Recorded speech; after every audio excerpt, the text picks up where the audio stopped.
بسم الله الرحمن الرحيم الرحمن الرحيم مالك يوم الدين إياك نعبد وإياك نستعين اهدنا الصراط المستقيم صراط الذين أنعمت عليهم غير المغضوب عليهم ولا الضالين صل على محمد أعوذ بالله من الشيطان الرجيم بسم الله الرحمن الرحيم الحمد لله الذي لا يبلغ مدحته القائلون ولا يحصي نعماءه العادون ولا يعدي حقه المجتهدون الذي ليس لصفته حد محدود ولا نعت موجود ولا وقت معدود ولا أجل ممدود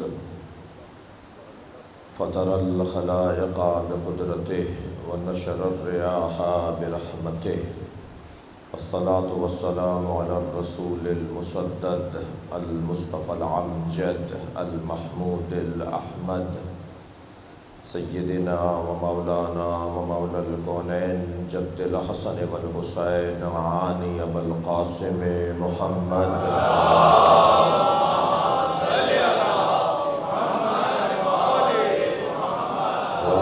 الطيبين الطاهرين المعصومين الذين قال الله إنما يريد الله ليذهب عنكم الرجس أهل البيت ويطهركم تطهيرا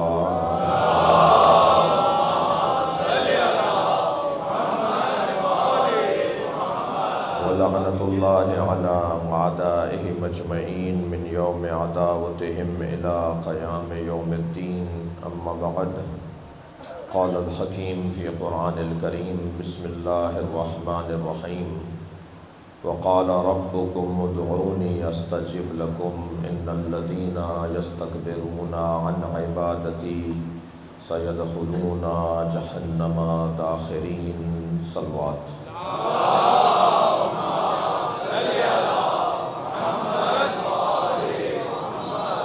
سورہ فاتحہ 3 مرتبہ سورہ اخلاص حاضرین مجلس کے مرحومین ہادی نقوی مرحوم اور سید معروف بزرگ استاد سوز خان سید انصار حسین زیدی ابن سید اشتیاق حسین زیدی آپ سب کے مرحومین منظورین مورد نظر مرحومین بانیان کی نگاہ میں جو مرحومین ہیں رحم اللہ من قرأ الفاتحہ بسم اللہ الرحمن الرحیم الحمد للہ رب العالمین الرحمن الرحیم مالک یوم الدین ایاک نعبد و ایاک نستعین اهدنا الصراط المستقیم صراط الذین انعمت علیہم غیر المغضوب علیہم ولا الضالین بسم اللہ الرحمن الرحیم قل هو اللہ احد اللہ الصمد لم یلد ولم یولد ولم یکن له کفوا احد بسم اللہ الرحمن الرحیم قل هو اللہ احد اللہ الصمد لم یلد ولم یولد ولم یکن له کفوا احد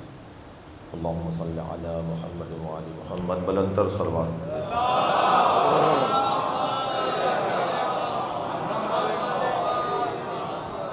اصل میں ہر کام کے اپنے تقاضے ہیں اور چونکہ مرکزی عشرہ مجلس نشتر پارک میں اسکاؤٹس ایک مدت سے دائیں بائیں ممبر پہ کھڑے ہوتے ہیں ممبر کے ساتھ، تو یہ پورے پاکستان میں ایک خواہش بڑھ رہی ہے کہ اچھا لگتا ہے تصویری دنیا میں بھی اور پروٹوکول کے حساب سے بھی، مجھے نہیں پورے ماحول کو اچھا لگتا ہے، تو ظاہر ہے دوسرے اسکاؤٹس کو بھی جب سب سے پرانی اسکاؤٹ بوت اور آپ اسکاؤٹ یہ کام کرے گی تو سب ان کی پیروی کریں گے، غلط اور صحیح کی بات نہیں کر رہا میں، تو یہ تو ہونا ہے، مگر اس کے پھر تقاضے ہیں، یہ پھر یہاں تخت نہیں ہونا چاہیے تھا، یہ بچے صحیح طرح کھڑے ہوتے ہیں،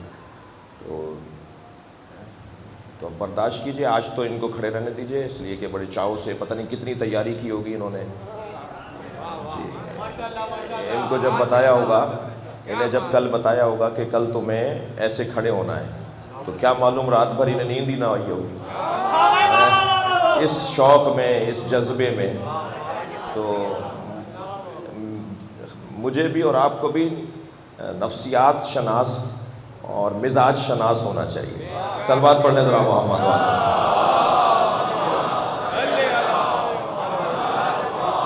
اس سے بہتر اور بلند صلوات نبی کا.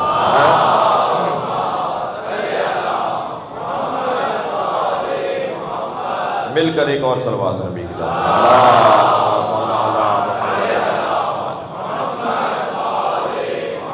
سورہ مبارکہ غافر، سورہ مبارکہ المومن کی آیہ کریمہ جس کا نشان ہے 60ویں آیت میں نے آپ کے سامنے پڑھی ہے. اور طے تو کیا تھا کہ، اور طے ہے اب بھی، مگر میں نے اپنے رب کو ارادوں کے ٹوٹنے سے پہچانا ہے. طے یہ کیا تھا کہ صرف دعا کے موضوع پر بات کریں گے، اور آیہ کریمہ بھی اسی مناسبت سے لی گئی تھی. مگر دعا سے پہلے دعا سے متعلق، پہلے سے مراد دعا سے متعلق کچھ مفاہیم ہیں. جب تک مجھ پر وہ روشن اور واضح نہیں ہوں گے، دعا ہی نہیں ہوگی، دعا کی تاثیر ہی نہیں ہوگی، دعا کا نتیجہ ہی نہیں نکلے گا، دعا کا مطلب اور مفہوم بھی پورا نہیں ہوگا. تو پہلے میں ان چیزوں کو، ان مفاہیم کو اپنے اوپر روشن کروں جو دعا سے جڑے ہوئے مفاہیم ہیں. تو میں نے آپ کے سامنے کل جو بات کی تھی، آج بھی اسی سے پیوست اور اسی سے جڑی ہوئی اہم بات کرنے کا ارادہ رکھتا ہوں، تاکہ اور ہو سکتا ہے کل اسی مضمون کو آگے بڑھاؤں گا، اور شاید پھر چوتھی مجلس میں جا کر کچھ دعا پر بات ہو. ایک صلوات پڑھ لیں ذرا محمد والا. اللہم صلی علی. دوسرے الفاظ میں 4 مجلسوں میں شاید 3 مجلسیں دعا کے تمہید اور مقدمے میں مکمل ہو جائیں، اور پھر مفہوم دعا اور فلسفہ دعا کے اوپر غور کریں گے. اور پھر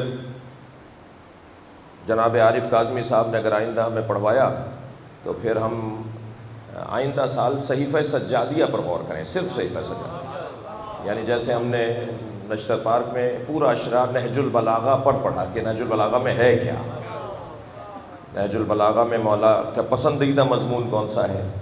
7 مضامین ہیں جو علی کے پسندیدہ ہیں. جی جیسے مجھ سے کوئی کہتا ہے نا کہ مولانا آپ کے قبضے کا مضمون کون سا ہے، حافظ کفایت صاحب کے قبضے کا مضمون تھا معراج. جی اظہر حسن زیدی کے قبضے کا مضمون تھا مباہلہ. ان سے لوگ خواہش کر کے کہتے تھے مباہلہ پڑھیے. جیسے شاعروں سے کہتے ہیں کہ فلاں کلام پڑھیے، اس طرح خطیبوں کے ہاں بھی اسلوب اور مزاج پائے جاتے ہیں. ایسا ہی ہے، اب بھی آپ دیکھ رہے ہیں کہ بعض ہمارے فلاں عالم فلاں مزاج کے ہیں، تو بس وہ ایک ہی مزاج کی. صلوات پڑھ لیں ذرا محمد والا.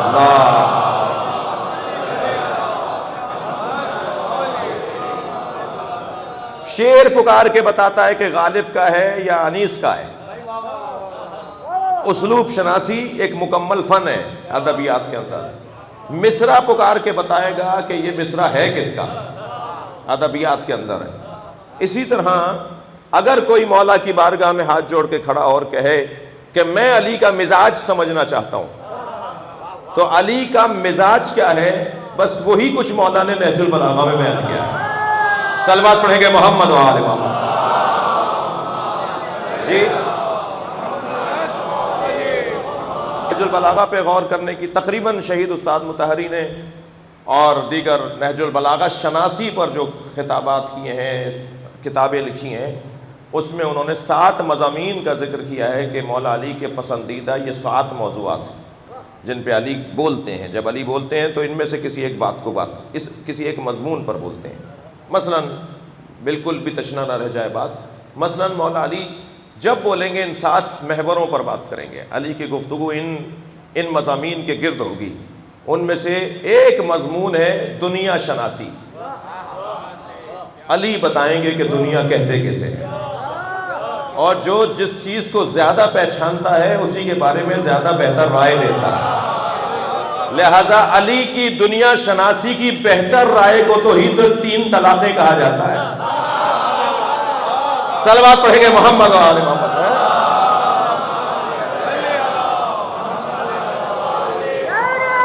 جی ایک مضمون جو مولا کا پسندیدہ مضمون ہے وہ دنیا شناسی ہے. میں ایک جملہ اور کہہ دوں، میرا دل کر رہا ہے. ہم مجلس میں جوتیاں اتار کے بیٹھے ہیں نا، کوئی بھی چپلیں پہنے ہوئے نہیں ہے، سب جوتیاں باہر اتار کر آئے ہیں۔ ہم مسجد میں جوتیاں اتار کے جاتے ہیں نا، امام بارگاہ میں جوتیاں اتار کے آتے ہیں نا۔ علی نے جوتیوں کا نام رکھا ہے، یہ باٹا کی سروس کی جوتیوں کی بات نہیں ہو رہی ہے، علی مولا نے جوتیوں کا نام رکھا ہے، علی نے جوتی کا نام دنیا رکھا ہے۔ ہم اپنی دنیا اتار کے آتے ہیں، صلوات پڑھیں محمد و آل محمد۔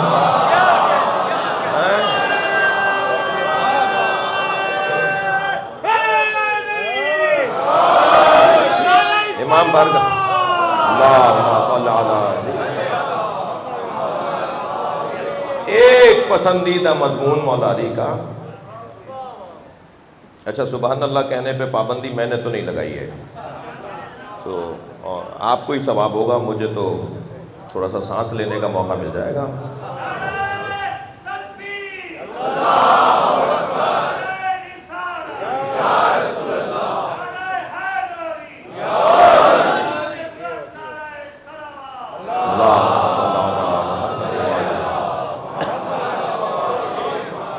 تو مجھے یاد دلائیں گے اگر توفیق ہوئی، زندگی ہوئی اور توفیق شامل حال ہوئی تو آئندہ صرف صرف صحیفہ سجادیہ شناسی، صحیفہ کاملہ شناسی ہمیں دیکھنا ہوگا۔ ان 54 دعاؤں میں جو صحیفہ کاملہ میں 54 دعائیں ہیں، ان 54 دعاؤں میں مولا سجاد کی دعاؤں کے محور کیا کیا ہیں، اور کون سا پسندیدہ مضمون ہے جو مولا اپنی دعا میں زیادہ بولتے ہیں، یا کون سے مضمون کے گرد مولا کے مضامین چکر کاٹتے ہیں اور طواف کرتے ہیں۔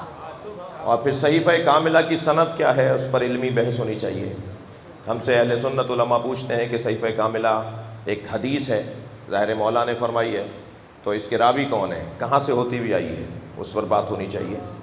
پھر جو مضامین ہیں صحیفہ کاملہ کے، جو موضوعات ہیں دعاؤں کے، وہ کیا کیا ہیں، اور پھر کوئی ایک دو باتیں ایسی ہیں جو ہر دعا میں مشترکہ ہیں، یعنی ہر 54 دعا میں امام نے کوئی ایک بات ضرور ایسی کی ہے جو ہر دعا میں ہے۔ اگر یہی سننا چاہتے ہیں تو کہہ دوں، وہ ایک بات جو ہر دعا میں امام نے کہی ہے، بھائی ثواب آپ کو پہنچے گا اگر سماعت آپ کی اچھی ہوگی۔ ہر دعا میں جو امام نے ایک بات تکرار سے کہی ہے وہ محمد و آل محمد پہ درود ہے۔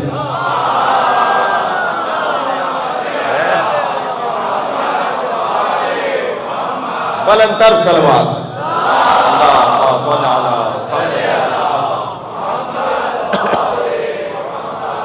تو اس موضوع پر آگے ارادہ ہے، آج میں آپ کی خدمت میں دعا سے متعلق کچھ مفاہیم کی روشنی جو جس میں سے کل گفتگو ہوئی اسی کو آگے بڑھانا چاہوں گا۔ ایک لفظ ہے قضا، کل والے دوستوں سے 2-3 منٹ کی معذرت، اور آج والے دوستوں کے لیے لازمی ہے کہ یہ بات کروں۔ ایک لفظ ہے قضا اور ایک لفظ ہے قدر۔ جی ایک لفظ ہے قضا، قضا جیسے قضاوت، قضا جیسے موت کو بھی قضا کہا جاتا ہے۔ قاضی القضات کو بھی قاضی القضات اس لیے کہا جاتا ہے کہ وہ قاضی کو بھی قاضی اس لیے کہا جاتا ہے کہ وہ قضا کے خاندان کا لفظ ہے، اور قضا یعنی حکم، قاضی یعنی حکم دینے والا، حکم دینے والوں میں سب سے بڑا حکم دینے والا قاضی القضات۔ تو لفظ قضا یعنی حکم، تو اللہ نے اسے اپنے لیے بھی استعمال کیا، وَقَضَىٰ رَبُّكَ، تمہارے رب کا یہ حتمی فیصلہ ہے، حتمی حکم ہے، آخری حکم ہے، بس یہی حکم ہے، یہ طے اور اٹل حکم ہے کہ اللہ تعبدوا الا اياه، اس کے علاوہ کسی اور کی عبادت نہ کرنا، وَبِالْوَالِدَيْنِ احسانا، اور والدین کے ساتھ حسن سلوک رکھنا۔ تو یہ دو اٹل فیصلے پروردگار عالم نے ایک جگہ بیان کیے۔ تو قضا یعنی حکم، قضا یعنی فیصلہ، اس فیصلے پر عمل کیسے ہوگا؟ بہت سارے لوگ ہوتے ہیں میٹنگوں میں فیصلے تو بڑے بڑے لے لیتے ہیں، مگر سوچتے نہیں ہیں کہ اس پہ عمل کیسے ہوگا، اور جو میٹنگ میں فیصلہ لے لے اور اس کے عمل درآمد پر غور نہ کرے، پھر اسے پشیمانی کا سامنا کرنا پڑتا ہے، پھر اسے ندامت کا سامنا کرنا پڑتا ہے۔ بڑی بڑی باتیں کر رہے ہوتے ہیں بعض لوگ، بڑی لمبی لمبی باتیں کر رہے ہوتے ہیں، ایسے کر دیں گے ویسے کر دیں گے۔ بھائی کیسے کر دو گے؟ ہر بات کا کہہ دینا ہونا تو نہیں ہوتا۔ جی آپ ایک بات کہہ رہے ہیں، وہ لازم تو نہیں ہے کہ وہ ہو بھی جائے۔ قومی حوالے سے بھی ہمارے مشیر بہت ہیں، جب یہ قومی مسائل ہو رہے ہوتے ہیں جیسے آج کل بھی ہو رہے ہیں تو ہمارے مشیر بہت ہوتے ہیں، گاڑی سے اترتے ہوئے چڑھتے ہوئے مجلس میں آتے ہوئے جاتے ہوئے گھر پر ادارے میں ملاقاتوں میں مجلسوں میں ہمیں طرح طرح کے مشورے دے رہے ہوتے ہیں. ہم ان کے ممنون احسان ہیں، ہم ان کے متشکر اور ممنون ہیں کہ ہمیں اچھے مشورے دے رہے ہوتے ہیں. مگر میں ان میں سے بعض کے اگر مشوروں پر عمل ہم نہ کرتے ہوئے نظر آئیں یا بعض ذمہ دار عمل نہ کرتے ہوئے نظر آئیں تو میں اس کی توجیہ کر رہا ہوں، اس کی ایک تصویر عرض کر رہا ہوں. اور وہ یہ کہ بہت سی باتیں کہی جا سکتی ہیں، بولی جا سکتی ہیں، اچھی ہوتی ہیں، مشورے میں آ سکتی ہیں، مگر ان پر عمل ممکن نہیں ہوتا.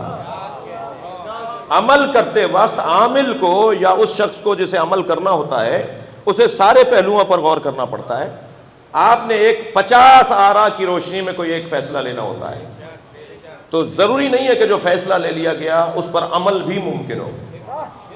یہ فیصلہ لینا ہے قضا، اور وہ جو عمل کا امکان ہے وہ ہے قدر.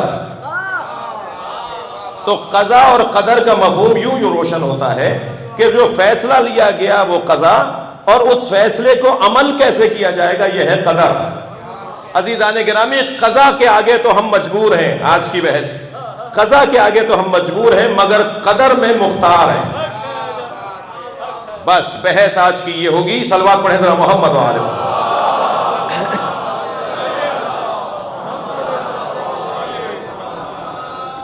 اس کو یار کسی طرح اس کو سنبھالو. توجہ چاہوں گا. حضرت آدم، دیکھیں یہ فلسفی بحثیں ہیں اور میں بہت چھوٹا طالب علم ہوں، بڑی بحثیں چھیڑ رہا ہوں، میں اپنے منہ سے زیادہ بڑی بحثیں چھیڑ رہا ہوں، لیکن ان مجلسوں کی سنگینی کے لیے ان مفاہیم سے آشنائی کے لیے انہیں دہرانے کی ضرورت ہے. اور دعا سے متعلق مفاہیم ہے، یہ ایسا نہیں ہے کہ یہ مضمون کوئی بے ربط بات ہے. دعا، اپنے کاموں کو اللہ کے حوالے کرنا، اللہ سے اپنی مدد طلب کرنا، اپنے مسائل کو حل کرنے کے لیے اس رب سے رابطہ کرنا، یہ جو دعا کا مفہوم ہے نا، اس کے ساتھ کچھ مفاہیم جڑے ہوئے ہیں، انہیں پہلے روشن ہونے کی ضرورت ہے. مثلا حضرت آدم خلق کیے گئے، یہ ہے قضائے پروردگار. مگر آدم درخت کے قریب چلے گئے، یہ ہے قدر آدم. اللہ نے منع کیا تھا نہ جاؤ. صلوات پڑھیں محمد و آل محمد.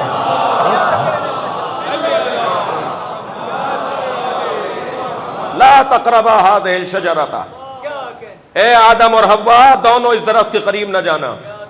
یہیں محسوس کر لیں کہ حضرت آدم جو درخت کے قریب گئے وہ گناہ نہیں کیا. انہوں نے تاریخ سے عقیدہ نہیں بنایا جاتا، عقیدے سے تاریخ کو پرکھا جاتا ہے. میں قاعدہ اور قانون دے رہا ہوں اپنے بچوں کو.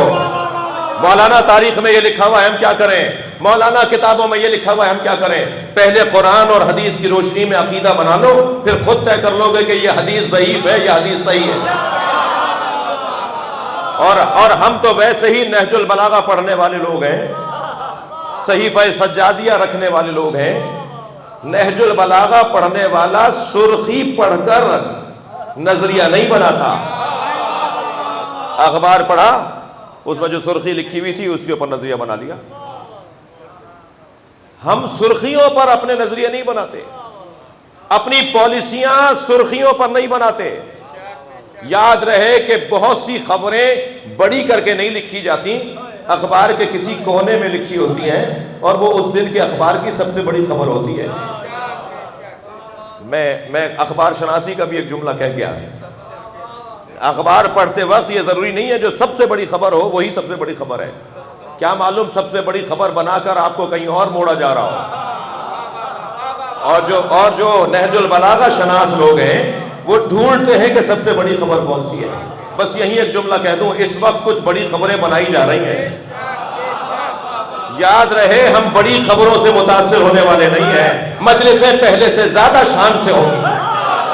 صلوات پڑھیں گے محمد و آل محمد.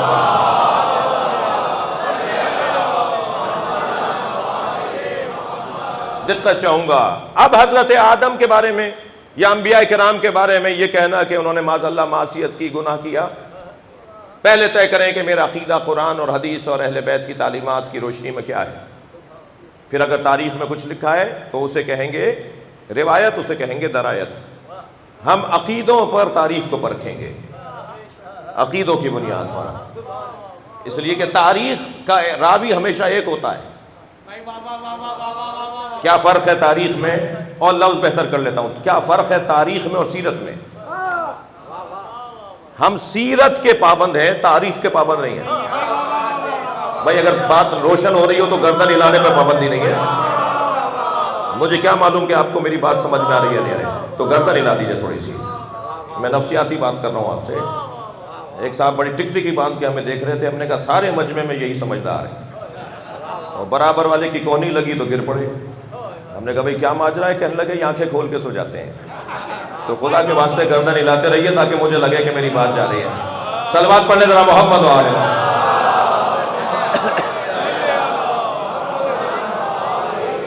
بڑی عنایت میں مفہوم کی طرف آپ کو لے کے جا رہا ہوں، اور وہ یہ کہ تاریخ اور سیرت کا فرق. تاریخ اور سیرت کا فرق. تاریخ کا بیان کرنے والا خبر واحد کا حامل ہوتا ہے. ایک آدمی نے بتایا کیسا ہوا، ایک قصہ بتا دیا، وہ بھی تاریخ بن گئی. 50 آدمی بتا رہے ہیں، وہ بھی تاریخ بن گئی. اور سیرت جو ہوتی ہے وہ قرآن اور حدیث کی روشنی میں ہوتی ہے. ہمیں کیوں کہا گیا ہے لقد کان لکم فی رسول اللہ اسوۃ حسنہ، تمہارے لیے رسول اللہ کی زندگی اسوہ حسنہ ہے. تو ہم رسول اللہ کی زندگی کو دیکھیں گے، جو وہ کرتے رہیں گے وہی کریں گے. تو ہمیں سیرت کا پابند کیا ہے، تاریخ کا پابند نہیں کیا ہے. ہم پابند سیرت مصطفیٰ ہیں، ہم پابند سیرت اہل بیت ہیں، اور پھر بہت سارے مسئلے خود بخود حل ہوتے چلے جائیں گے. حضرت آدم نے گناہ نہیں کیا. لا تقربا هذه الشجرہ، تھوڑا سا بڑھا دو. لا تقربا هذه الشجرہ، خبردار ہے آدم و حوا درخت کے قریب نہ جانا. تو درخت کے قریب تو دونوں گئے نا. پھر صرف حضرت آدم کو ہی اللہ کیوں کہہ رہا ہے فعصیٰ آدم ربہ؟ آدم نے اپنے رب کا عصیان کیا. گئے تو دونوں تھے، روکا دونوں کو تھا، گئے دونوں ہیں، مگر ناراضگی حضرت آدم سے کیوں ہے؟ قاعدہ بٹھائیں میرے بچے اور جوان، میں نے کہا عقیدہ ذہن میں پہلے پختہ کریں، پھر تاریخ سمجھ میں آئے گی. میں نے تمہید میں کہہ دیا پہلے عقیدہ پختہ کریں پھر تاریخ سمجھ میں آئے گی. حضرت آدم اور حوا دونوں کو روکا تھا درخت کے قریب نہ جانا، گئے دونوں، مگر ناراضگی حضرت آدم سے کیوں ہے؟ علت سنتے جائیے.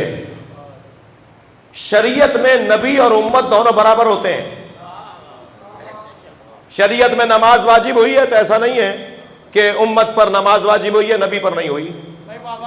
یہ لانے والے ہیں ان پہ تھوڑی ہوگی. نہیں، جتنی لانے والے پہ نماز واجب ہے امت پر اس سے کم ہوگی، لانے والے پہ لازم ہوگی.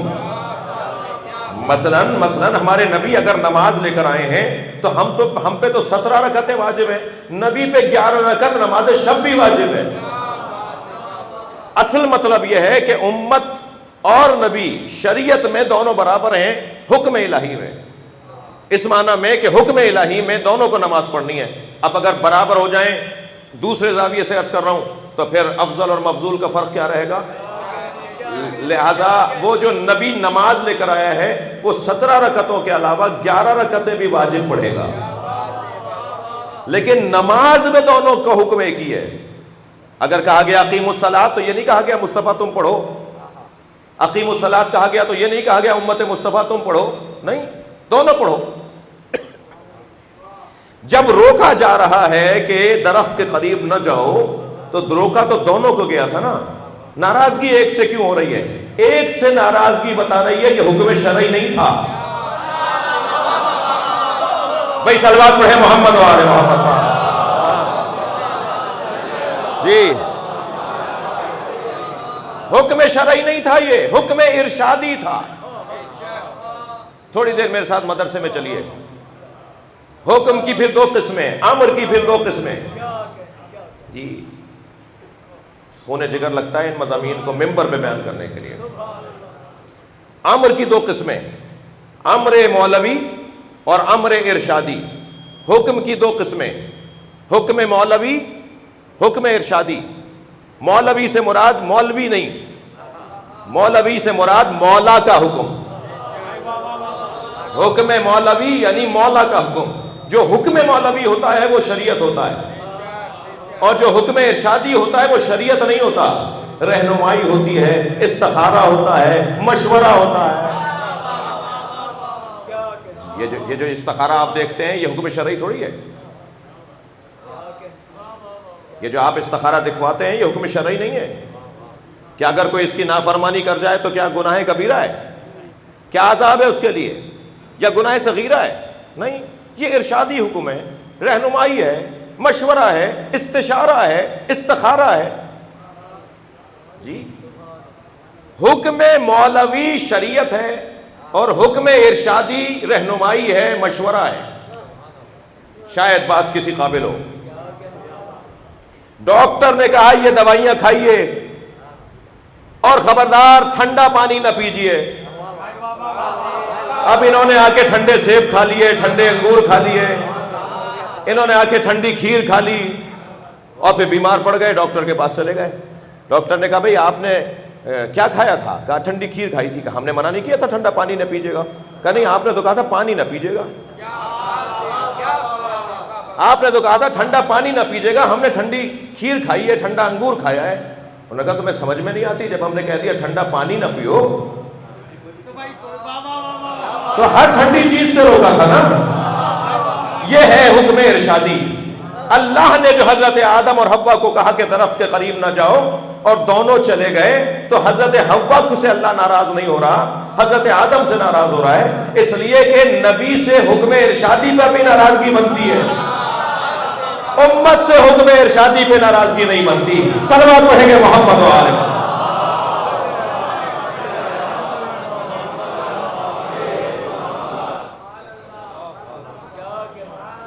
توجہ کر لیا آپ نے؟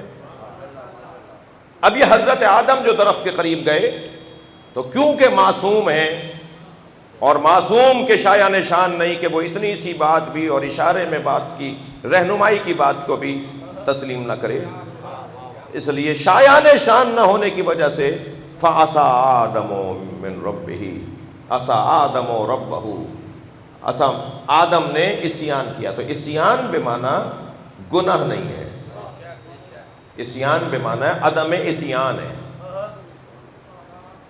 سن لیجئے الفاظ، عصیان بمعنی گناہ نہیں ہے. حضرت آدم نے کوئی گناہ نہیں کیا، شایان شان نہیں تھا. ان بچوں کے لیے ایک اور مثال دے دیتا ہوں، شایان شان نہیں تھا. گلبرگ کی چورنگی پہ قلفی والا کھڑا ہے، جی قلفی کھانا وہاں کھڑے ہو کے حرام ہے؟ سب کھاتے ہیں، سب کھاتے ہیں، سب کھا رہے ہیں، ٹھیک ہے. معلوم ہوا کہ مثلاً میرے بھائی عباس نے وہاں قلفی کھائی کھڑے ہو کر، تو کیا کیا؟ کچھ نہیں کیا. مگر ہم وہاں سے گزر رہے تھے، ہم نے کہا گاڑی روکو. ہم اترے اسی ابا قبا کے ساتھ، ہم نے قلفی والے سے کہا قلفی کھلاؤ. اس نے ہمیں قلفی دے دی. ہم وہاں چوک پہ کھڑے ہوئے قلفی کھا رہے تھے. اب جو جا رہا ہے وہ کہہ رہا ہے مولانا کو دیکھو قلفی کھا رہے ہیں. ارے بھائی کوئی گناہ کر رہے ہیں، کوئی ہم غلطی کر رہے ہیں؟ یہ میرے برابر میں کھڑے کھا رہے تھے، انہیں کوئی کچھ نہیں کہہ رہا کہ دیکھو دو آدمی اور بھی کھا رہے ہیں. سب کہہ رہے ہیں مولانا کو دیکھو قلفی کھا رہے ہیں. میرا چوک پر کھڑے ہو کر قلفی کھانا یہ شایان شان نہیں ہے. صلوات پڑھیں گے محمد و آل محمد.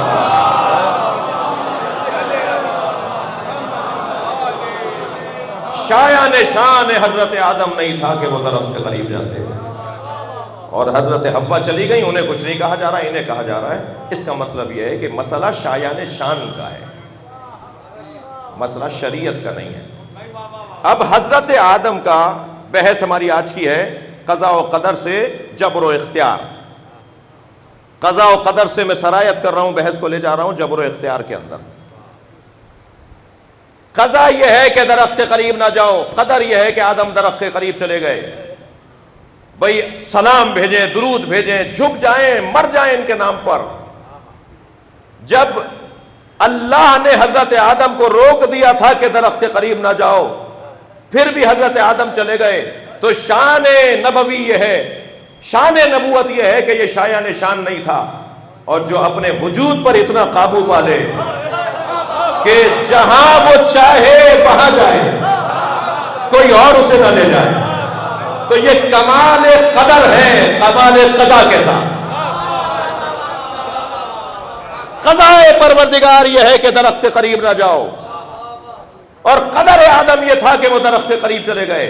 اب کوئی ایسا ضرور وجود ہے جو اپنے وجود پر اتنا قابو پالے کہ دنیا کتنا ہی دباؤ ڈالے، تلواروں کا سایہ ہو، مارنے والوں کا لشکر ہو، وہ ایسے سو کے بتائے کہ اس سے پہلے سویا ہی نہیں۔ صلوات پڑھیں محمد و آل محمد۔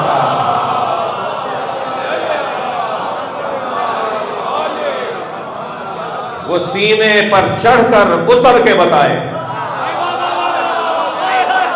اپنے اوپر اتنا قابو رکھتا ہو کہ جب چاہے سو جائے، اور اپنے اوپر اتنا قابو رکھتا ہو کہ دشمن کو پٹخ کر سینے پر بیٹھ جائے اور بیٹھنے کے بعد اتر جائے۔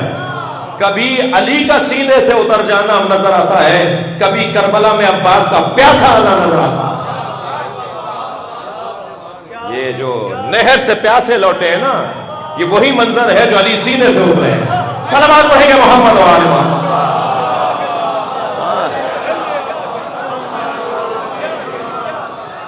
یہ اپنے اوپر اتنا قابو، یعنی میں یوں کہہ دوں کہ جب اجبار اختیار میں تبدیل ہو تو پھر ایک ایسا وجود سامنے آتا ہے، وَمِنَ النَّاسِ مَن يَشْرِي نَفْسَهُ ابْتِغَاءَ، لوگوں میں سے کچھ ہیں جو اپنے نفس کو بیچتے ہیں ابتغاء مرضات اللہ، اللہ کی مرضیوں کے بدلے۔ واللہ رؤوف بالعباد، اور اللہ تو سب کو چاہتا ہے کہ ایسا کر کے دکھاؤ۔ کسی کے لیے دروازہ تو بند نہیں ہے۔ کل تاریخ میں یہ نہ لکھ دینا کہ یہ تو کوئی خاندانی مسئلہ تھا، ہم نے تو سب کے لیے بستر بچھائے ہوئے ہیں، کبھی اللہ کی خاطر بھی سو کے دکھاؤ۔ اللہ کی خاطر جاگنا بھی بڑا کارنامہ ہے، مگر سونا کارنامہ علی کا ہے۔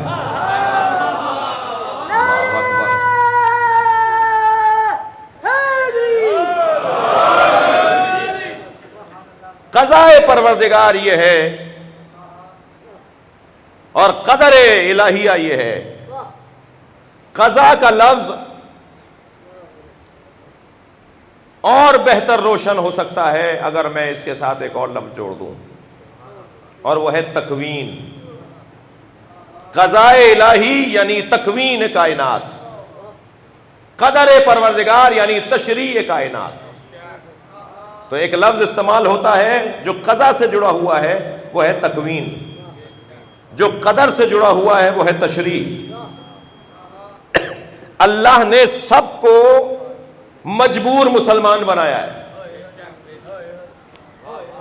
حتیٰ مجھے اور آپ کو بھی جب خلق کیا نا تو ہمیں مجبوراً مسلمان بنایا ہے، جبراً مسلمان بنایا ہے۔ دقت چاہوں گا، مگر ہم میں اور دیگر مخلوقات کے اندر اس کے جبراً مسلمان بنانے میں فرق ہے۔ وہ عرض کرتا ہوں آپ سے، اللہ نے سب کو مسلمان بنایا ہے، کوئی کافر پیدا نہیں ہوا۔ یعنی پودے مسلمان بنائے ہیں، درخت مسلمان بنائے ہیں، پتھر مسلمان بنائے ہیں، چاند سورج کو مسلمان بنایا ہے، زمین کو مسلمان بنایا ہے، آسمان کو مسلمان بنایا ہے، آپ کو مسلمان بنایا ہے، مجھے مسلمان، ہندو کے بچوں کو مسلمان بنایا ہے، یہودیوں کے بچوں کو اللہ نے یہودیوں کو مسلمان بنایا ہے، جی، بدھ مذہب والوں کو مسلمان خلق کیا تھا، عیسائیوں کو مسلمان خلق کیا تھا۔ یہ بعد میں عیسائی کیسے ہو گئے، بس اسے روشن کرنا ہے۔ یہ بعد میں کافر کیسے ہو گئے، بعد میں ہندو کیسے ہو گئے۔ ہندو پیدا نہیں ہوا تھا، توجہ ہے، عیسائی پیدا نہیں ہوا تھا، سب مسلمان پیدا ہوئے تھے۔ یہ اللہ نے جبراً سب کو مسلمان بنایا ہے، جیسے جبراً میری آنکھیں یہاں رکھی ہیں، جیسے جبراً 2 ہاتھ دیے ہیں، 2 پیر دیے ہیں، 2 کان دیے ہیں، ہماری مرضی سے 2 کان نہیں ملے ہمیں۔ جیسے جبراً مجھے فلاں ماں باپ کے گھر میں، میرے والد آج ہاسپٹل میں داخل ہوئے ہیں، آپ سے التماس کر رہا ہوں ان کی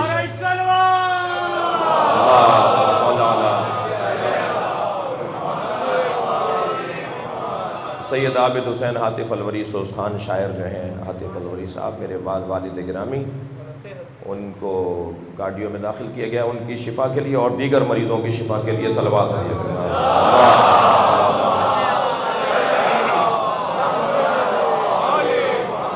بہت عنایت، بہت شکر گزار آپ کا۔ سب کو اللہ نے مسلمان خلق کیا ہے، کسی کو کافر خلق نہیں کیا۔ یہ مسلمان خلق کرنا یہ جبری ہے، مسلمان خلق کرنا جبری ہے، اجباراً ہے، تکویناً ہے، قضاء الہی ہے۔ قضاء پروردگار کے مطابق، تکوین الہی کے مطابق، جبر الہی کے مطابق سب کو مسلمان خلق کیا گیا، مگر مسلمان رہنا یہ جبری نہیں ہے۔ بڑی عنایت، آپ کے شکر گزار ہوں۔ مسلمان رہنا جبری نہیں تھا، تبھی تو یہ ہندو ہو گئے، تبھی تو یہ یہودی ہو گئے۔ اور پھر معصوم ارشاد فرماتے ہیں کہ یحودانہ و ینصرانہ، ہم نے، اللہ نے، معصوم فرماتے ہیں، میرے مولا نبی فرماتے ہیں، اللہ نے سب کو مسلمان خلق کیا تھا، یہ ماں باپ تھے جنہوں نے یہودی اور نصرانی بنا دیا۔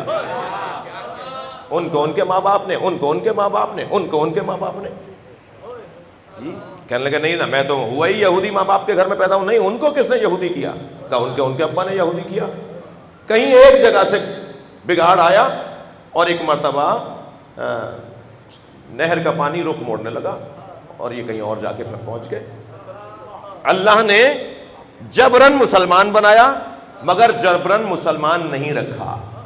وہ جو جبرن مسلمان بنایا تھا اسے تکوین کہا جاتا ہے، اور جو جبرن مسلمان نہیں رہے اسے تشریع کہا جاتا ہے۔ یہ بچہ سوال کرتا ہے، مولانا ہمارا کون سا کمال ہے کہ ہم مسلمان گھر میں پیدا ہوئے؟ یہ جوان سوال کرتا ہے کہ میرا کون سا کارنامہ ہے کہ میں شیعہ گھر میں پیدا ہوا؟ وہ جوان سوال کرتا ہے میرا کون سا عیب ہے کہ جو میں ہندوؤں کے گھر پیدا ہو گیا؟ میں انہیں جواب دینا جا رہا ہوں، انہیں جواب دینے جا رہا ہوں۔ یہ جیسے جیسے، توجہ چاہوں گا، جیسے جیسے یہ بچہ، یہ جبری مسلمان، بھائی میری محنت ہے، مجھے امید ہے آپ توجہ کریں گے، یہ جو بچہ، یہ جبری مسلمان جیسے جیسے کیوں، کیسے، کیسے، کیوں، اس کی یہ لغار کا سامنا کرتا ہے نا، تو یہ تکوین سے تشریع کی طرف آتا ہے۔ یہ کیوں، یہ کیوں، یہ کیسے؟ ہم میں سے کوئی بھی جو آج شیعہ ہے یا مسلمان ہے یا قرآن اور اہل بیت اور صحابہ کرام کو اور سنت مصطفیٰ کو مانتا ہے، وہ سب حق پر ہیں، فضیلت رکھتے ہیں۔ ہم مجبوراً مسلمان نہیں ہیں، مسلمان مجبوراً بنائے گئے تھے، مجبوراً مسلمان رہے نہیں ہیں۔ یہ آپ کا مجلس میں بیٹھ کر کیوں اور کیسے کا جواب لینا، یہ تکوین سے تشریع کا سفر ہے، یہ تکوین سے تشریع کا سفر ہے۔ یہ 9 سال کی بچی اور 15 اور 14 سال کا لڑکا، ہر گھر کا بچہ ماں باپ کا جینا حرام کیا ہوا ہے۔ یہ کیوں، یہ کیسے؟ اور پھر وہ نکال کر اپنے دوست ساتھیوں اور اسکول کے کلاس فیلوز کے وہ دکھاتے ہیں کہ دیکھو ہمارے دیوبندی دوست نے ایک میسج بھیجا ہوا ہے کہ تم لوگ یہ کیوں کرتے ہو، تم لوگ ماتم کیوں کرتے ہو، تم لوگ کالے کپڑے کیوں پہنتے ہو، تم لوگ ہاتھ کھول کے نماز کیوں پڑھتے ہو، تم یہ خاک رکھ کے کیوں سجدہ کرتے ہو؟ یہ کیوں کیوں کیوں کیوں کیوں، یہ ہمیں جبر سے اختیار کی طرف لا رہا ہے۔ صلوات پڑھیں گے محمد و آل محمد پر۔ اور اگر کیوں کا جواب آپ نے اپنے بچے کو دے دیا تو یہ بچہ مانے گا، ورنہ کتنے ہی شیعہ ہیں جن کے بچے سنی ہو گئے۔ اگر جگر تھام کے سنیں تو کتنے ہی مسلمان ہیں، شیعہ مسلمان ہیں جن کے بچے قادیانی ہو گئے، کتنے ہی شیعہ مسلمان ہیں جن کے بچے غیر شیعہ ہو گئے ہیں۔ مثالیں ہیں، اکا دکا کے اوپر اکا دکا مثالیں ہی تو اکا دکا ہوتی ہیں۔ ایک صاحب کہنے لگے نہیں یہ آپ کی بات ہمیں سمجھ میں نہیں، ہمیں نہیں ملا کوئی ایسا۔ میں اس باب العلم کے اندر رہتا ہوں، ایک جنازہ آیا، رضوی سید، مجھے رضوی معاف کریں گے، کہنے لگے ہمارے ابا 6 سال سے اللہ کا انکار کر رہے تھے، کہتے اللہ ہے ہی نہیں، اور رسول اللہ کی توہین بھی کرتے تھے، اور قرآن کے منکر بھی تھے، صرف امام حسین کی بے ادبی و توہین نہیں کرتے تھے، وہ بھی شاید کیونکہ وہ آباء و اجداد سے وہ بھی ان کی جبلت کا حصہ ہو گیا اور اس لیے امام حسین کی توہین نہیں کر رہے تھے. باقی وہ اللہ کو نہیں مانتے تھے, رسول اللہ کو نہیں مانتے تھے. بتائیے ہم کیا کریں, ان کا انتقال ہو گیا, ہم کیا کریں؟ میں نے کہا بھائی انہیں وادی حسین میں دفنایا نہیں جا سکتا, انہیں مومنین کے قبرستان میں دفنایا نہیں جا سکتا, انہیں مسلمانوں کے قبرستان میں نہیں دفنایا جا سکتا. کہنے لگے پھر کیا کریں؟ میں نے کہا مجھے تم نے بتا دیا, میں جنازہ بھی نہیں پڑھاؤں گا, میں نمازہ نہیں پڑھاؤں گا. یہ تو میرے ساتھ ہوا ہے, کتابوں میں مثالیں بہت لکھی ہوئی ہیں. شیخ آیت اللہ دستغیب لکھتے ہیں کہ ایک عورت کا دم نکل رہا تھا, تلقین پڑھی جا رہی تھی, اور جیسے ہی کہتے تھے نا کہو علی ولی اللہ, تو کہتی میں نہیں کہوں گی, میں نہیں کہوں گی. ارے ساری زندگی تم نے کہا, اب یہ 70-80 سال کی عمر میں کہہ رہی ہو میں نہیں کہوں گی, مر رہی ہو, دم نکل رہا ہے. کیا ہوا؟ تقدیر, دوائیاں, علاج, معالجہ, اب ٹھیک ہو گئی, ٹھیک ہو گئی. اس سے پوچھا گیا کہ بھائی جب تم سے کہا جا رہا تھا, تم سے کہا لا الہ الا اللہ, تم نے بول دیا, محمد رسول اللہ بول دیا, جب علی کی بات آئی تو تم کیوں کہتی تھی نہیں کہوں گی, نہیں کہوں گی؟ کہنے لگے جب تم مجھے کہتے تھے نا کہو علی ولی اللہ, تو شیطان وہ میری پردادی کا دیا ہوا گلدان جس میں جواہرات جڑے ہوئے تھے, ہیرے موتی جڑے ہوئے تھے, جو آباء و اجداد سے ہمارے گھر کی میراثوں میں سے تھا, اور جو میں نے اپنی پوتی کو دے دیا تھا کہ تو رکھے گی اس کو, وہ شیطان اسے لے کر کہتا تھا اگر تو نے علی ولی اللہ کہا تو اسے توڑ دوں گا. تو میں تمہیں تھوڑی کہتی تھی کہ نہیں کہوں گی, میں اسے کہتی تھی نہیں کہوں گی. بھائی خطرناک ہے دنیا داری. کوئی ناراض ہو تو میری صحت پہ اثر نہیں پڑے گا. جی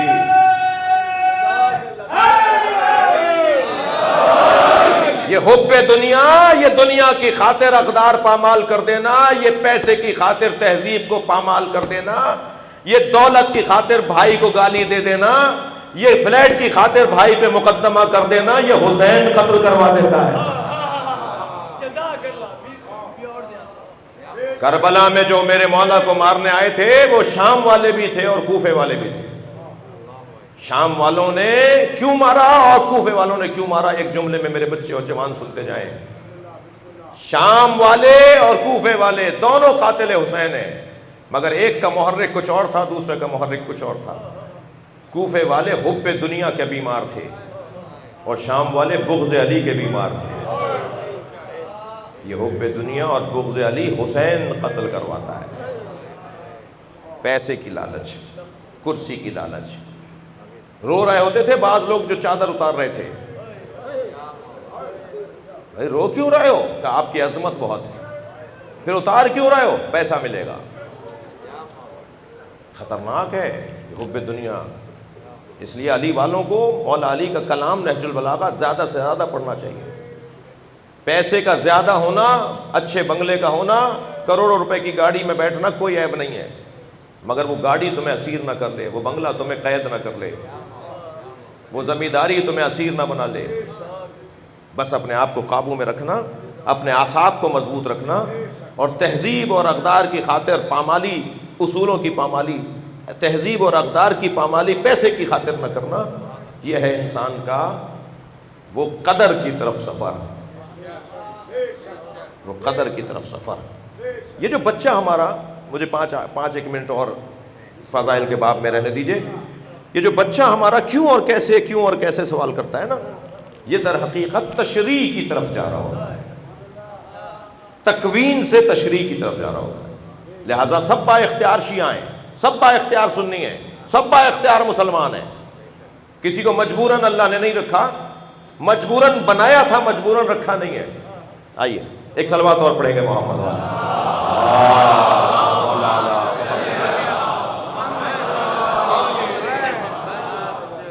توجہ کر دیا آپ نے.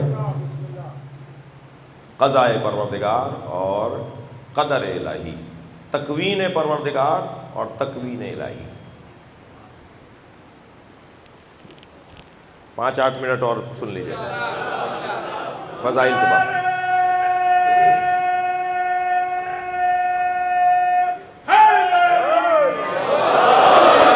انسان میں اور دیگر مخلوقات میں فرق یہ ہے کہ سب کو اللہ نے تکویناً مسلمان بنایا ہے, مگر انسان کو تشریعاً مسلمان قرار دیا ہے، قانون قاعدہ ساتھ رکھ دیا، مگر ادھر کوئی کافر نہیں ملے گا آپ کو، جانوروں میں کوئی کافر نہیں ملے گا آپ کو، پودوں میں کوئی کافر نہیں ملے گا، سورج کافر نہیں ہے، چاند کافر نہیں ہے، یہ انسان ہے جو کافر ملیں گے، اس لیے کہ اختیار دے دیا انہیں، تکوین سے تشریع کا سفر کروا دیا، قضا سے قدر کا سفر کروا دیا، اس لیے یہ اپنے اختیار کا غلط فائدہ اٹھاتا ہے، اور کوئی کہیں چلا جاتا ہے اور کوئی کہیں چلا جاتا ہے۔ اور اب کیا کریں کہ اختیار کا غلط فائدہ نہ اٹھانے پائے، تو پھر کیا کریں کہ یہ تشریع کی صحیح سمتوں پر رواں دوا رہے، اس کا ایک ذریعہ، ایک رستہ قرآن اور اہل بیت سے وابستگی ہے۔ جتنا میں قرآن پڑھوں گا میں صحیح ٹریک پر اور رستے پر رہوں گا، جتنا میں اہل بیت کے تذکرے کو سنوں گا کروں گا، اتنا ہی میں صحیح رستے پہ رہوں گا۔ اس لیے ہر کچھ مدت کے بعد مجلس میں بیٹھنا یہ اپنے فائدے کی بات ہے۔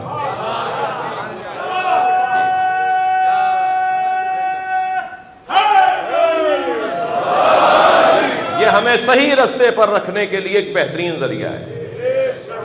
ایک فرق تو یہ ہے انسان کے مسلمان ہونے میں اور غیر انسان کے مسلمان ہونے میں۔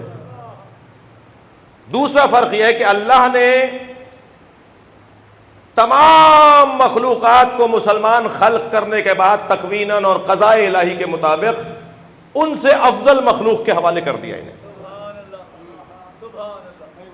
پتھروں کو پودوں کے حوالے کر دیا، پودوں کو جانوروں کے حوالے کر دیا، جانوروں کو انسان کے حوالے کر دیا۔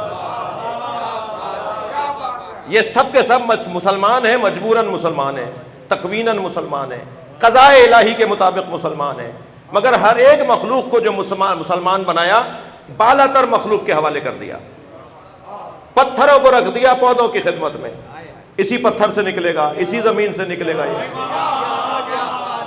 یہ زمین بچھ جائے پودے کی خدمت میں، یہ پتھر سجدہ ریز ہو جائے پودے کے لیے، یعنی اس زمین کو، اس پتھر کو، اس پہاڑ کو، اس زمین کو خدمت گزار بنا دیا نباتات کے لیے، جماعتات کو خدمت گزار بنا دیا نباتات کے لیے، اور اتنے اچھے اچھے منظر اور اتنے اچھے اچھے پودے پھول اور گھاس پھوس اور ہریالی، اس سب کو خدمت میں رکھ دیا جانوروں کی۔ یہ جتنا اچھا چارہ کھائیں گے، جتنی اچھی غذا لیں گے زمین سے، اتنا ہی ان کا گوشت بڑھے گا، یعنی پودوں کو اور سبزے کو خدمت میں رکھ دیا۔ اس سے زیادہ بڑی مخلوق کی خدمت میں وہ ہے حیوان، اور حیوان کو خدمت گزار بنا دیا انسان کا۔ انسان کو کہاں رکھے؟ انسان کو کس کی خدمت میں رکھے؟ عزیزان گرامی، بس یہی وہ منزل ہے کہ جس کو جبر اور اختیار کی بحث کے اندر روشن کرنا ہے محترم کم سن ساتھیوں کے لیے۔ انسان کو کس کے حوالے کرے؟ انسان سے بڑا ہے کون جس کے حوالے کرے؟ انسان سے بڑا ہے کون؟ دو جواب دوں گا، دو پہلو دکھاؤں گا اور اس کے بعد اپنی منزل لوں گا۔ پہلی منزل، پہلا پہلو تو یہ ہے کہ انسان سے جب کوئی بڑا نہیں ہے تو انسان کو کس کی خدمت میں رکھا؟ کہا نہیں، انسان تجھے کسی کی خدمت میں نہیں رکھ رہا، تجھے میں تیرے حوالے کر رہا ہوں۔ یا ایھا الذین آمنوا علیکم انفسکم، قرآن کی آیت، اے صاحبان ایمان تمہیں تم پر فرض کر دیا ہے، خود سنبھالو اپنے آپ کو۔ صلوات پڑھیں محمد و آل محمد۔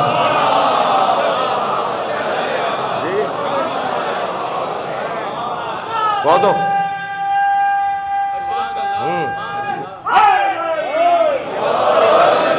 اے انسان اپنے آپ کو خود سنبھالو، تمہیں تمہارے حوالے کیا ہے۔ میں جدید لفظ استعمال کرتا ہوں، اوپن بک ٹیسٹ۔ پیپر آیا ہے، جس موضوع کا، جس سبجیکٹ کا پیپر ہے، اس سبجیکٹ کی کتابیں ان کے سامنے رکھ دو، کہ کتابوں سے یہ پیپر حل کرو۔ یہ آج جدید نظام تعلیم والے سینہ چوڑا کر کے کہتے ہیں کہ اوپن بک ٹیسٹ اکثر ممالک میں کامیاب ہی نہیں ہو رہا، بڑے لوگ ممالک ہیں جہاں کامیاب ہو رہا ہے۔ ہم نے تو پاکستان کے جب بھی وزیر تعلیم سے ملاقات ہوئی صوبائی سطح کر یا ملکی سطح کے، تو ہم نے کہا جی پاکستان میں چیٹنگ کے مسائل، یہ نقل کے مسائل، یہ سب حل ہو جائیں گے، اوپن بک ٹیسٹ رکھ دیجئے۔ وہ بڑا شوق ہے نا نقل کرنے کا، کرو نقل. وہی کتاب سامنے رکھ دیجئے جس کا پیپر ہے. یہ جو آج جدید نظام تعلیم بعض ممالک کے اندر رائج ہو گیا ہے، اوپن بک ٹیسٹ والا، یہ سینہ چوڑا کر کے کہہ رہے ہیں کہ جی ہم نے کارنامہ کیا ہے. تم نے کوئی کارنامہ نہیں کیا. یہ تو نظام الہی کا حصہ ہے. اللہ نے بہت پہلے اوپن بک ٹیسٹ رکھا ہے. میں تمہیں تمہارے حوالے کر دیتا ہوں، پیپر حل کرو. صلوات پڑھیں محمد و آل محمد. جی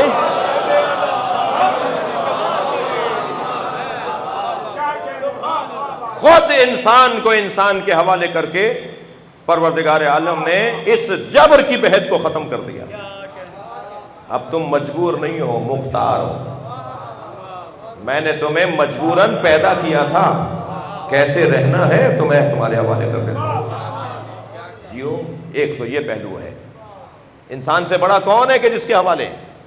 لہذا تدریجاً پہلا پہلو پہلے ہے جو میں نے ابھی بیان کیا، اور دوسرا پہلو جو بیان کروں گا تدریجاً بعد میں. پہلے اپنے آپ کو سنبھال لو، پھر خود بخود تمہیں رب سمجھ میں آ جائے گا. پہلے اپنے آپ کو سمجھ لو، پھر تمہیں خود رب سمجھ میں آ جائے گا. تم سے تو بڑا کوئی ہے ہی نہیں. خلقت الخلق لاجلک، اے انسان میں نے ساری مخلوق تیرے لیے بنائی ہے، مگر تجھے جانوروں کے لیے نہیں بنایا، تجھے مکانوں کے لیے نہیں بنایا، تجھے زمین اور پتھروں کے لیے نہیں بنایا.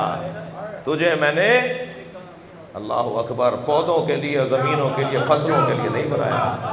خلقت الخلق لاجلک، ساری مخلوق میں نے تیرے لیے بنائی ہے. وخلقتک لاجلی، اور تجھے میں نے اپنے لیے بنایا. بس یہ جب اپنے اوپر قابو پا لیتا ہے تو پھر یہی تو ہوتا ہے جو اللہ کا ہوتا ہے. نہیں، جب یہ اپنے اوپر قابو پا لیتا ہے تو یہی تو ہوتا ہے جو اللہ کا ہوتا ہے. اللہ کا ہو ہی وہ سکتا ہے جو اپنا ہو. دقت چاہوں گا عزیزو، یہ بہت سادہ باتیں نہیں ہیں. جو اپنا ہی نہیں ہے وہ اللہ کا کیسے ہوگا؟ یہ پہلے اپنا تو بن جائے پھر رب کا بنے گا. یہی تو علی نے سمجھایا ہے. پہلے تم اپنے بنو پھر رب کے بنو گے. جس نے اپنے اوپر تسلط پا لیا وہی اللہ کا ہوتا ہے. من عرف نفسہ فقط عرف ربہ. جس نے اپنے آپ کو پہچان لیا اس نے اپنے رب کو پہچان لیا. صلوات پڑھیں مولا علی کی ذات پر.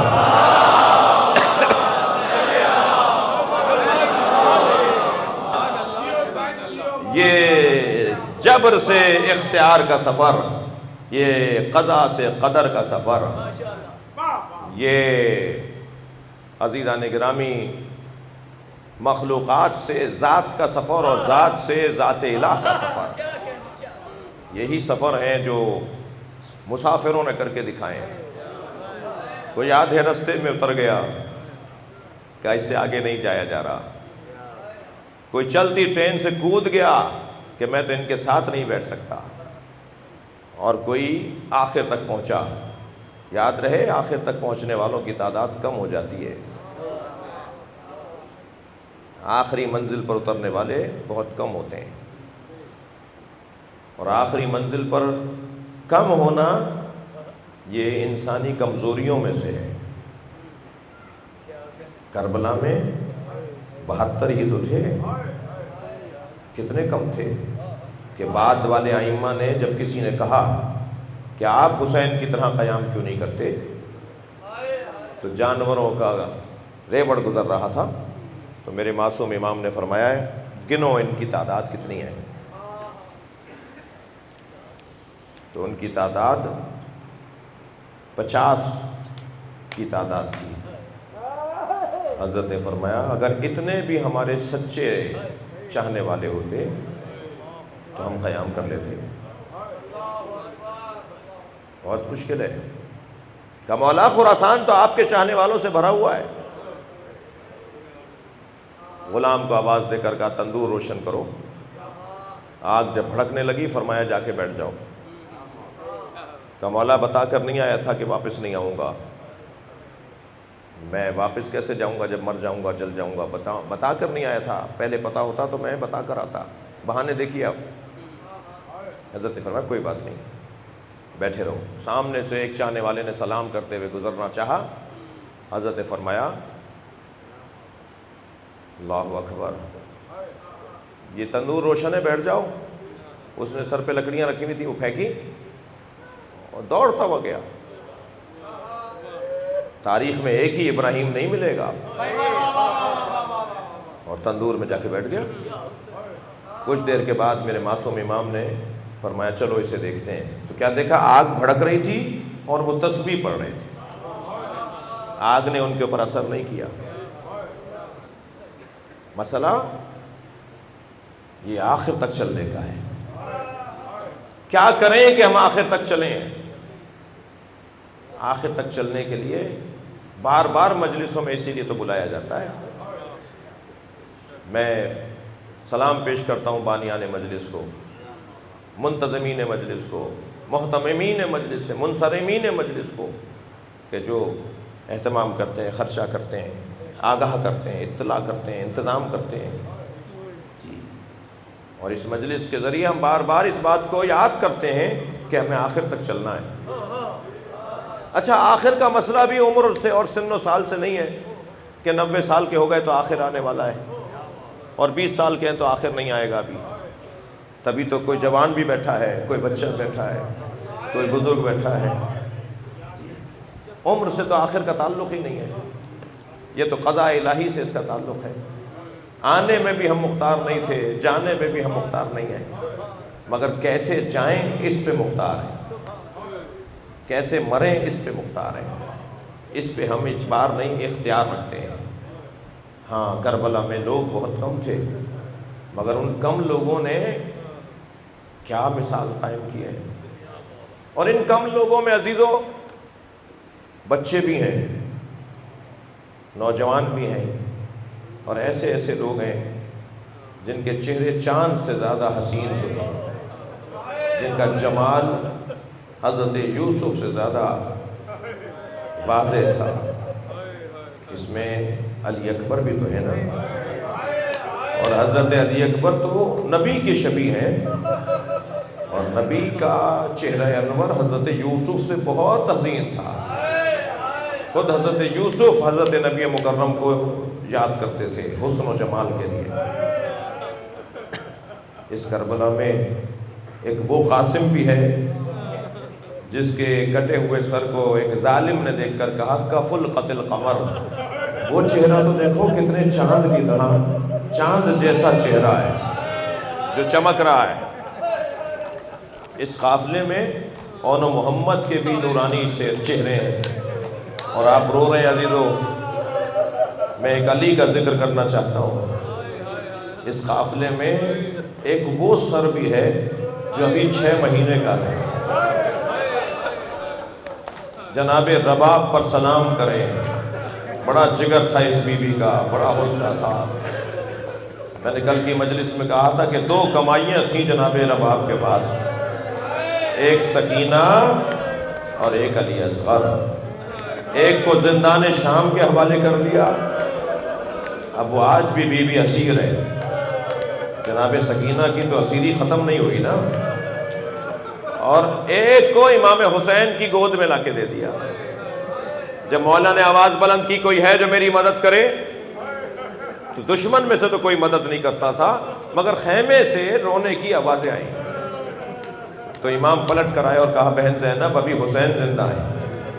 بھائیوں کے لیے بڑا گراں ہوتا ہے کہ ان کے ہوتے ہوئے بہنیں روئیں. فرمایا ابھی تمہارا بھائی حسین زندہ ہے. کہا بھیا جب آپ مدد کے لیے پکارتے ہیں تو دشمن تو مدد نہیں کرتا، یہ علی اصغر خود کو جھولے سے گرا دیتا ہے. فرمایا جاؤ اس کی ماں سے کہو کہ مجھے لا کے دے دے، میں اسے پانی پلا کر لے آؤں. اجلا سا کرتا پہنایا جناب رباب نے، بالوں میں کنگھی کی جناب رباب نے، آنکھوں میں سرما دیا جناب رباب نے، اور پیشانی پہ بوسہ دیتے ہوئے امام حسین کے حوالے کرنے لگی. اور یہ جملہ کہا علی اصغر اگر جنت میں دادی زہرا پوچھیں کہ تمہاری ماں نے منہ کیوں نہیں دھلایا تو کہہ دینا میری ماں کو پلانے کے لیے پانی نہیں تھا. مجاہدوں کی طرح امام حسین اپنے بچے کو لے کے گئے، جسے میر انیس نے بھی کہا ہے کہ بنا کر شکل مجاہد کی لے چلے شبیر، الٹ دیا علی اصغر کی آستینوں کو، لائی جناب رباب، آغوش میں لیا حسین نے، میدان کربلا میں پہنچے میرے مولا، دشمن کو خطاب کر کے کہا اگر میں گناہگار خطاکار ہوں، میں نے تمہارا کوئی جرم کیا ہے، تم میرے بابا کے بغض میں میرے خاندان کو مارنے آئے ہو، تو میں اس بچے کو زمین پر لٹا دیتا ہوں، تم میں سے کوئی آگے خود اس بچے کو پانی پلا دے۔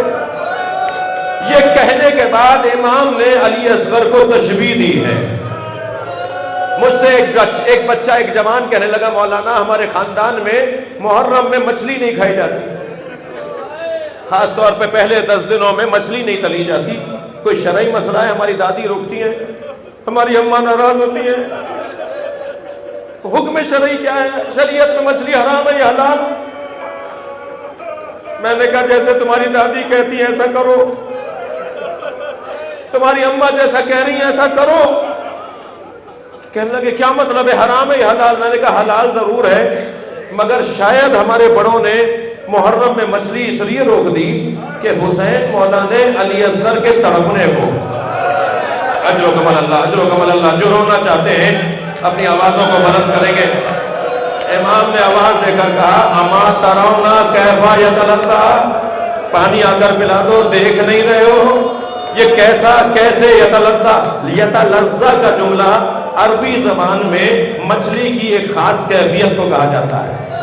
اب وہ کیفیت سنیے، مچھلی کو جب پانی سے باہر نکال لیا جاتا ہے تو مچھلی تڑپ رہی ہوتی ہے، کبھی دائیں اڑ کر گرتی ہے، کبھی بائیں اچھل کر گرتی ہے، پھر مچھلی میں کچھ دیر کے بعد اتنا دم نہیں رہتا کہ وہ دائیں بائیں پٹخ کھائے اور اڑ کر گرے، پھر وہ کیا کرتی ہے دم کی طرف سے اور منہ کی طرف سے اٹھتی ہے، کبھی دم اٹھتی ہے اس کی، کبھی منہ اٹھتا اس کا، پھر اتنا بھی دم جب مچھلی میں نہیں رہتا نا اور آخری وقت ہوتا ہے مچھلی کا تو وہ منہ کھولتی ہے اور بند کرتی ہے، اس کے بعد مچھلی میں دم نہیں رہتا اور مچھلی حلال ہو جاتی ہے اور مچھلی کا دم نکل جاتا ہے، اس کیفیت کو کہتے ہیں یتلطا۔ امام نے فرمایا اما ترونا کیفا یتلطا، دیکھ نہیں رہے ہو میرا بچہ مچھلی کی طرح منہ کھول رہا ہے، میرا بچہ مچھلی کی طرح پانی منہ بند کر رہا ہے، منہ کھول رہا ہے منہ بند کر رہا ہے، لیکن عزادارو تیرے سے شعبہ سے علی اصغر کو مار دیا، اجر و کمال اللہ، اجر و کمال اللہ۔ میں ایک جملہ کہہ کے گزر گیا کہ جناب رباب کو سلام کیا کریں جب حضرت علی اصغر کا ذکر آئے، جب امام حسین کا ذکر آئے۔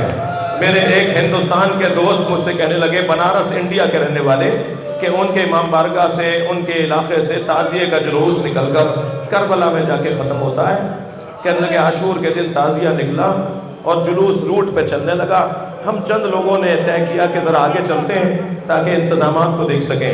ہم آگے چلے تو دیکھا سامنے چارراہے پہ ہزاروں کی تعداد میں ہندو عورتیں کھڑی ہیں، ہندو عورتیں کھڑی ہیں۔ کہنے لگے جب قریب گئے تو عجیب منظر نظر آیا، ہر عورت کی گود میں دودھ پیتا بچہ ہے، یعنی شہر کی وہ عورتیں نکل کر آئی ہیں جو دودھ پیتے بچوں کی مائیں ہیں۔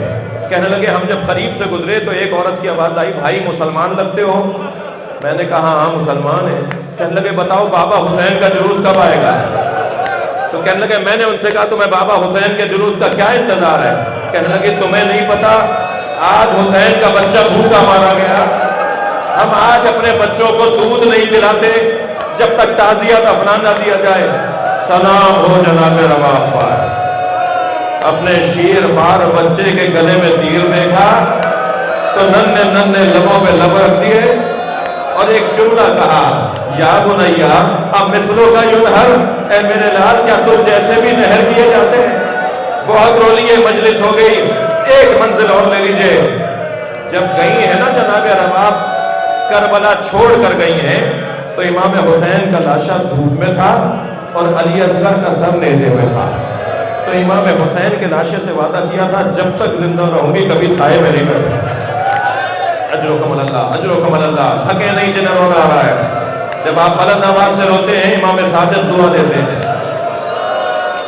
جب تک زندہ رہی جناب رباب کبھی سائے میں نہیں بیٹھی۔ ابو حمزہ صومالی، دعائے ابو حمزہ صومالی امام سجاد سے جنہوں نے دعائیں نقل کی ہیں نا، ان میں ایک نام حضرت ابو حمزہ ہے۔ وہ کہتے ہیں کربلا کے واقعے کے بعد میں امام سجاد کی خدمت میں جب جاتا تھا تو امام کی خدمت میں ایک دن میں گیا تو میں نے کنیز نے دروازے سے مجھے لیا اور امام کے حجرے تک پہنچایا۔ جب میں صحن سے گزرنے لگا تو ایک خاتون تھی جو برقع پہنے دھوپ میں بیٹھی تھی۔ کہتے ہیں بہت دیر میں نے حضرت سے سوال کیے، جواب پوچھے، اور جب میں پلٹ کر آنے لگا تو پھر مجھے صحن سے گزارا تو میں نے کیا دیکھا کہ دھوپ ڈھل گئی ہے اور وہ بی بی وہاں سے اٹھ کر دھوپ میں آ کے بیٹھ گئی ہے۔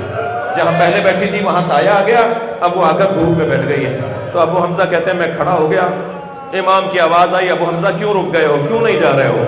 تو میں نے کہا مولا شاید کسی غلطی پر آپ نے اپنی کنیز کو سزا دی ہے، مولا مدینے کی گرمی بڑی شدید ہے، مولا انہیں معاف کر دیجئے۔ امام کی آنکھوں میں آنسو آ گئے، میری ماں رباب ہے، میرے بابا کے لاشے سے وعدہ کر کے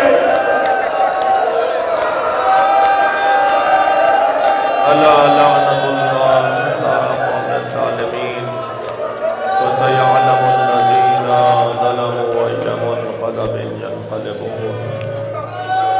ماتم حسین